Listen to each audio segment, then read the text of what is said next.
Capítulo 3. Principales conceptos del derecho en Roma. Para el estudio e investigación del derecho romano, Catelano 1990 afirma que se deben analizar los conceptos, las instituciones y los principios en las fuentes jurídicas romanas. Esto es corroborado con dos títulos muy importantes del Digesto de Justiniano. De Verborum Significatione, sobre el significado de las palabras, en el que se precisan los conceptos jurídicos utilizados en el Corpus Iuris Civilis, de 50.16.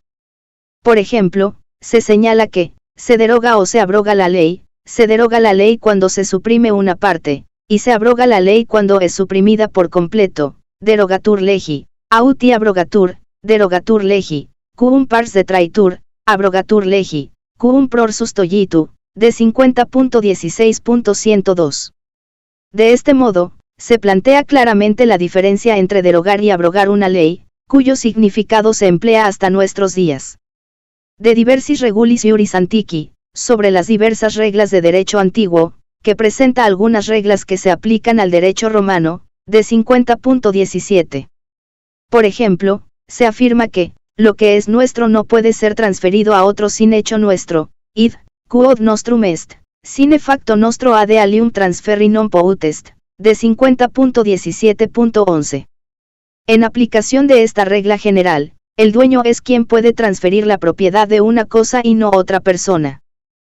Adicionalmente, encontramos otras definiciones y principios que se encuentran en los distintos libros de la codificación justinianea.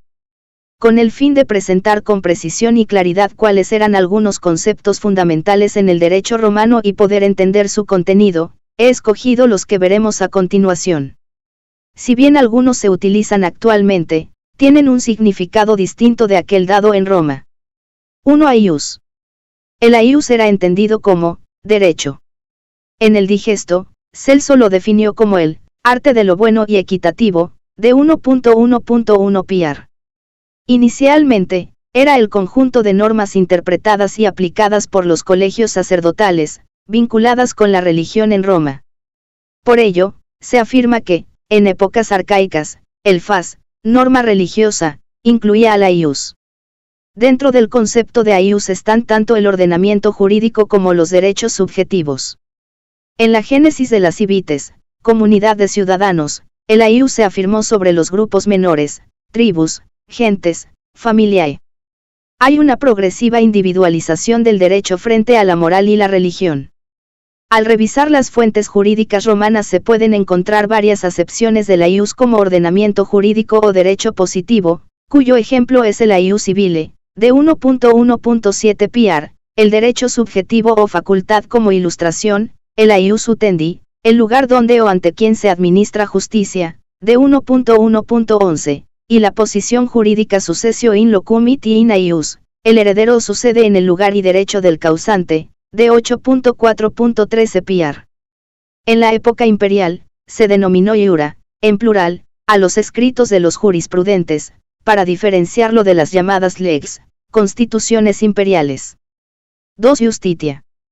En Roma, la justitia fue entendida como la constante y firme voluntad de dar a cada uno su derecho, de 1.1.10 piar, aius suum quique tribuendi. Se afirmaba que aius se llama así de la justitia, de 1.1.1 piar. Esta concepción de la justicia no la define como un valor. Según lo señalado en el Digesto, se subrayaba que la voluntad humana es la que debía dirigirse a la justicia para lograr que se dé a cada uno su derecho, aius. 3. Iuris praecepta. Los iuris praecepta, preceptos del derecho, eran entendidos como las reglas básicas. En el Digesto se mencionan 3 preceptos, de 1.1.10.1. A. Honeste vivere, vivir honestamente, que sería un postulado moral. B. Alterum non laedere, no hacer daño a otro, que sería un postulado jurídico. C. Aius suum quique tribuere, dar a cada uno lo suyo, que sería un postulado jurídico, una acción justa. 4. Jurisprudencia. Como vimos anteriormente, la jurisprudencia era el resultado de la labor de los juristas quienes son prudentes en derecho, es decir, son los especialistas del derecho que, ante una consulta sobre un problema jurídico, respondían con una argumentación que sustentaba jurídicamente su posición. Sus libros eran lo que hoy llamamos doctrina. En el Digesto se afirma que ellos tenían el conocimiento de las cosas divinas y humanas, eran cultores de la ciencia de lo justo y de lo injusto, de 1.1.10.2. 5 Lex. La lex era el acuerdo de las asambleas del Populus Romanus, pueblo romano, era su ius sum, mandato. Por ello, se les suele llamar leyes públicas, ya que eran producto del acuerdo del pueblo. Este acuerdo se lograba luego de una votación ante la rogatio de un magistrado, quien se dirigía a las comitia para fundamentarla. Una vez realizada la votación y alcanzada la mayoría, había una lex.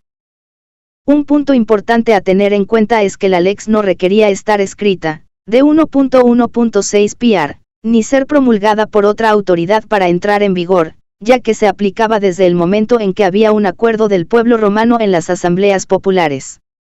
Por ello, no se requería la publicación de una lex.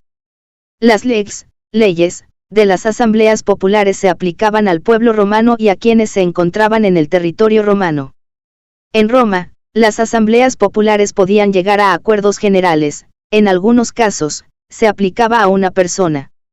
Como ejemplo tenemos la Lex Clodia de Exilio Ciceronis del 24 de abril del año 58 AC, presentada por el tribuno de la plebe Publio Clodio Pulcro, por la que el pueblo romano mandó que el célebre Marco Tulio Cicerón sufriera la prohibición del agua y del fuego y, por consecuencia, el exilio, sia y si.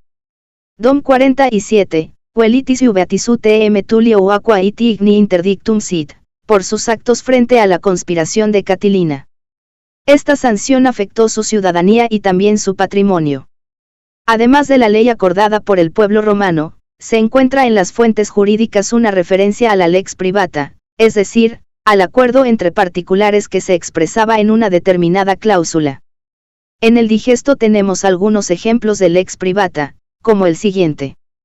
Se preguntó, si se te hubiera dado en adopción un hijo, con la cláusula, lex, de que después, por ejemplo, de un trienio, me lo des en adopción, ¿habría alguna acción? Y la Beón reputa que no hay ninguna acción, porque no es conforme a nuestras costumbres, mores, tener hijo temporal, si tibi filius in adoptionem hac lex sit dates, de 1.7.34. Se consideró que esta cláusula dar en adopción un hijo por 3 años no era válida porque la adopción no podía ser dada por un plazo o periodo de duración. Hay otras cláusulas válidas en las adopciones, como la siguiente. Si aquel que de su hijo tiene un nieto, adoptó a alguien en lugar de nieto, no reputo que, muerto el abuelo, hayan de haber derechos de consanguinidad entre los nietos, pero sí lo adoptó de modo que también fuese según la cláusula, lex, puesta su nieto, como si hubiese nacido, por ejemplo, de Lucio, su hijo, y de la madre de familia de éste, reputo lo contrario, de 1.7.44. En este caso se precisa que un individuo podría ser adoptado como nieto y se darían dos supuestos, que se le adopte en posición de nieto. O que, por medio de una cláusula, lex, se precise que será considerado nieto y descendiente de uno de los hijos del adoptante. Resulta interesante determinar las consecuencias de dicha adopción. Se establece que un hombre fue adoptado como nieto, considerándolo como si fuese hijo matrimonial de Lucio y de su cónyuge, y solamente en este supuesto y por dicha cláusula, este adoptado tendría los derechos de consanguinidad con los demás nietos. Como se puede apreciar, la lex era un acuerdo que no requería estar por escrito para aplicarse.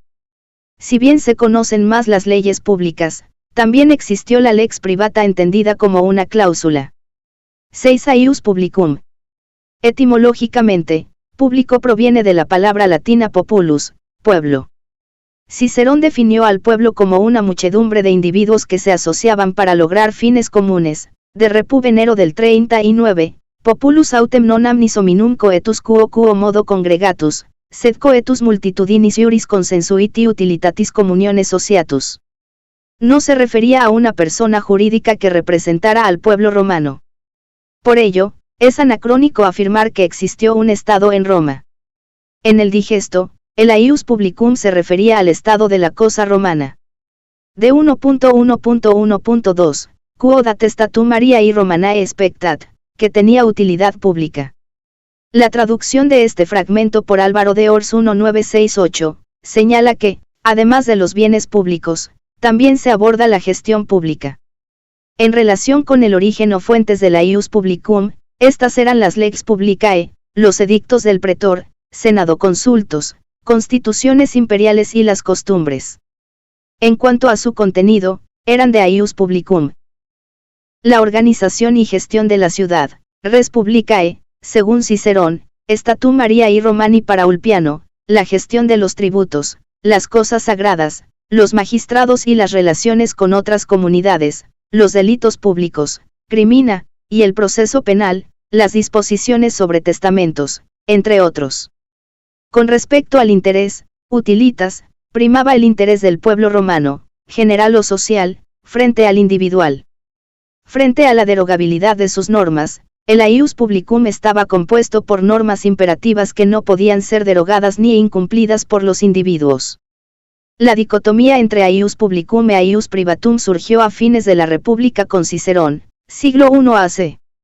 En el Corpus Iuris Civilis, la dicotomía se presentaría al interpretar tanto el digesto, de 1.1.1.2, como las instituciones de Justiniano, y 1.1.4, ya que en estos textos se señala que, dos son los aspectos de este estudio, el público y el privado, ius studii dua essant positione. Una lectura cuidadosa llevaría a entender que los romanos reconocieron la existencia de dos campos de estudio o posiciones, no necesariamente antitéticos, según Ulpiano. Dado que el populus romanus se había conformado para cumplir fines comunes, el interés público prevalecía sobre el privado, como se afirma en dos fragmentos del digesto. El derecho público no puede ser alterado por los pactos de los particulares, de 2.14.38 Papiniano. El pacto de los particulares no deroga el derecho público. De 50.17.45.1 Ulpiano. En consecuencia, no se podía subordinar el derecho público, que correspondía a la voluntad del pueblo romano, al interés de un individuo en el derecho romano. 7 Ius privatum. El ius privatum se refiere a la utilidad del individuo, quodat singularum utilitatem, o del particular. Sus normas son facultativas o dispositivas. Para poder compararlo con el ius publicum, se analizarán los mismos puntos tratados anteriormente.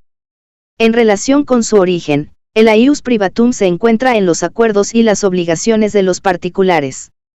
Incluso se puede hablar de lex privada con relación a la cláusula, como vimos en D1.7.44. En relación con el contenido, sus normas regulan las relaciones entre particulares. En relación con la utilitas, el interés, este protege el de los particulares. A partir de una tripartición del derecho en el Corpus Iuris Civilis, nos encontramos que hay normas de derecho privado en el ius naturale, derecho natural, aplicables a hombres y animales, en el ius gentium, derecho de gentes, que se aplican a todos los hombres, y en el ius civile, derecho civil, aplicables a ciudadanos romanos. A continuación, presentaremos a cada uno de estos derechos. 8 Ius naturale. Era un conjunto de normas basadas en la naturaleza, aplicables a todos los seres vivos, de 1.1.1.3, es común a hombres y animales. Sin embargo, como se afirmó en las fuentes jurídicas, el derecho romano fue creado para el ser humano, no para los animales, y 2.1.37, esto lleva a descartar este supuesto. Así, el ius naturale sería el orden ideal trascendente, inspirado por la providencia divina, y 1.2.11, con una clara referencia a Dios. Este sería también un derecho basado en la equidad, de 1.1.11, una concepción ideal. Algunos ejemplos de instituciones de ius naturale que encontramos en las fuentes romanas son el matrimonium, de 1.1.1.3, y la traditio, y 2.1.40. Sin embargo, estos ejemplos no serían adecuados. En relación con el matrimonio, es discutible que se aplique a todos los seres humanos, se puede cuestionar que sea un buen ejemplo de una institución de derecho natural, ya que los romanos no consideraron matrimonio a todas las uniones estables. El concubinato era una unión estable que fue regulada en las fuentes jurídicas, pero que no generaba los efectos de un Matrimonio, Rowillon, 2010. En el caso de la traditio, el carácter natural de este modo de adquirir la propiedad se daría por contraposición a la formalidad de la mancipatio y la in iure cessio respectivamente, solamente los seres humanos podrían llevarla a cabo. Además, existiría una relación entre el aius naturale y el aius gentium, ya que el segundo era un derecho basado en la razón natural, de 1.1.9. 9 aius gentium. Etimológicamente, el aius gentium proviene de gens, que era unidad familiar religiosa compuesta por grupos de individuos que estaban encabezados por el pater gentis. Las gentes sirvieron de punto de referencia para la construcción del concepto de aius gentium.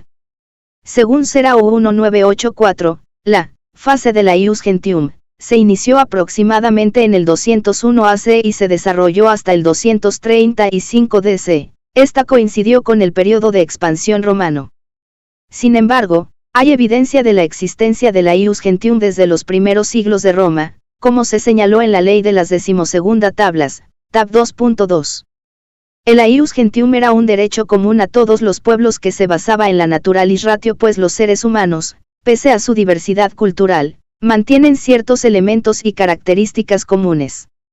Este derecho se encuentra en el sistema jurídico romano, así como en otros derechos. Si uno se pregunta qué lo fundamenta, fue la conciencia común a todos los pueblos que se hizo concreta en las normas comunes. Este derecho nació ante la necesidad de protección de las relaciones jurídicas de quienes no eran ciudadanos y se encontraban en el territorio romano.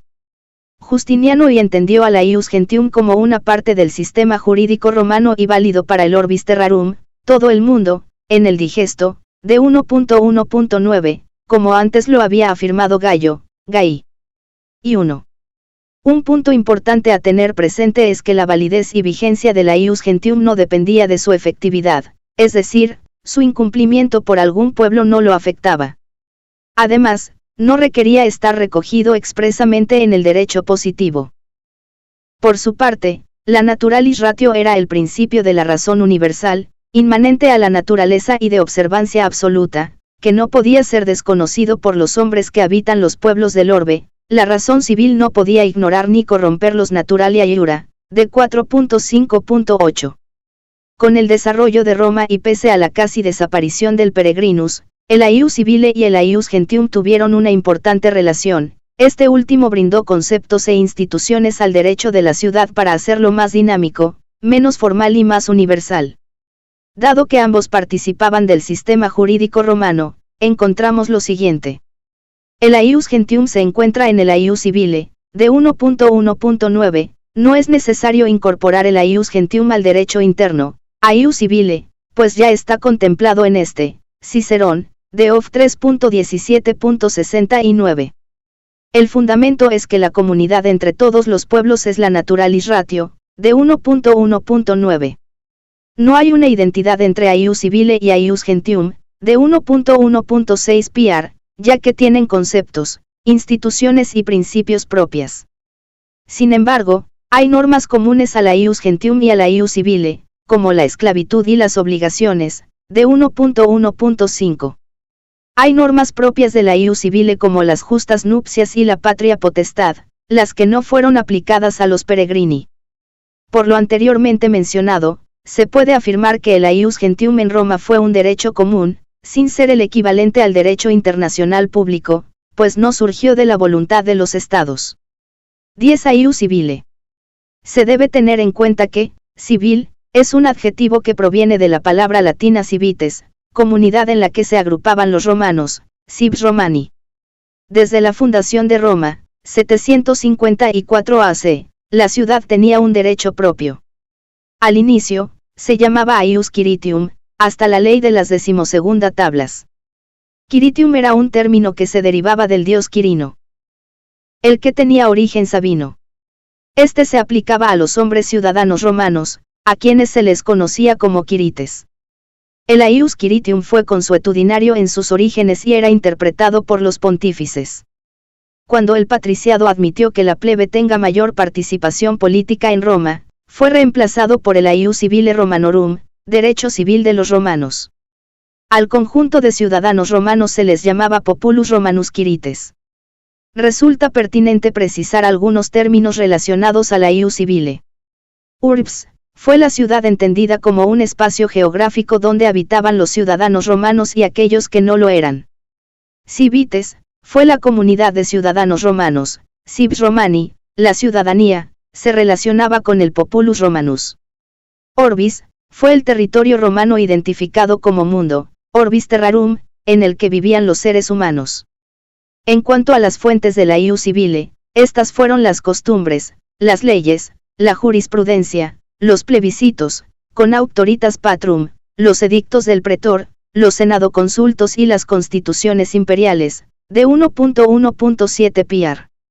En el derecho romano, las normas de ius civile se refieren al derecho público, normas procesales, otorgamiento de ciudadanía, patria potestad, adopción, testamentos, justas nupcias, obligaciones, entre otros.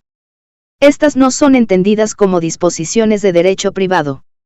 De este modo, el ius civile romanorum se diferencia del concepto y contenido del derecho civil contemporáneo. 11 ius honorarium.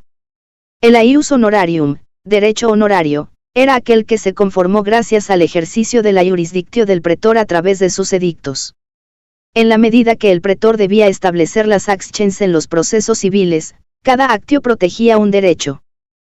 Como se ha visto en el desarrollo histórico jurídico, la ley de las 12ª tablas fue la primera codificación romana y un referente importante para la resolución de controversias en el derecho romano.